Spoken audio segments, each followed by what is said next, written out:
Hi guys! So ito daw ang kinita netong MOM sa unang araw sa opening day netong pelikula na ito.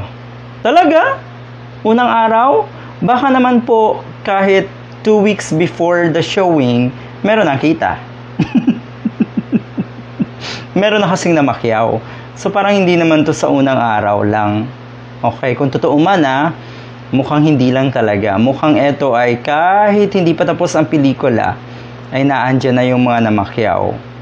Ang ibig sabihin, wala namang problema doon. Sige, yun yung kiniklaim na itong mga Pulangaw at pati si Daryl Yap, wala naman daw problema na merong mamakyaw. Okay, so nakikita nyo, walang problema.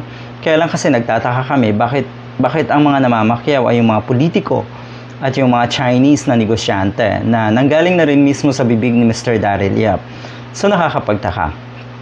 So kung ito ang kinita sa opening day, abay napakarami pong naglabasan ngayon na halos walang nanood din. Bakit may din? Kasi sa tingin ko hindi pa rin kasi ako nakakapanood ng Ako si Ninoy. Okay, pero marami rin kasing naglabasan na kukonti nga daw. Yung kukonti kapanipaniwala yon. Pero yung mga Pulangaw na naglabas ng kanilang video, mga photos nila na sila lang daw nanood, isa lang silang nanood, halimbawa sa isang sinihan, hindi po yun kapanipaniwala, okay? So nakikita natin, nagkalat din, kukonti ang nanood ng Ako si Ninoy dito sa sinihan na ito. Ganon din po ang nangyayari sa MOM.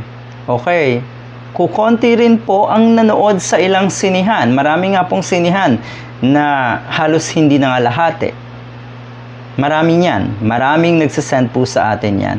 So kung ganito ang pinapakalat na itong mga Pulangaw, uulit-ulitin ko baka naman po ito ay hindi lang sa unang araw. Baka noon pa po ito. So yung mga nabigyan na ng ticket, baka makapanood pa later on. Ayun, magdadagdag na yon as part of the kinita nga. Alright. So wag po tayong agad-agad maniniwala sa kalokohan nila. Anyway, titignan natin kung ano ang totoo at honest na kinita ng Oras de Peligro sa unang araw. Totoo at honest. Ibig sabihin, talagang galing sa bulsa ng mga nanood.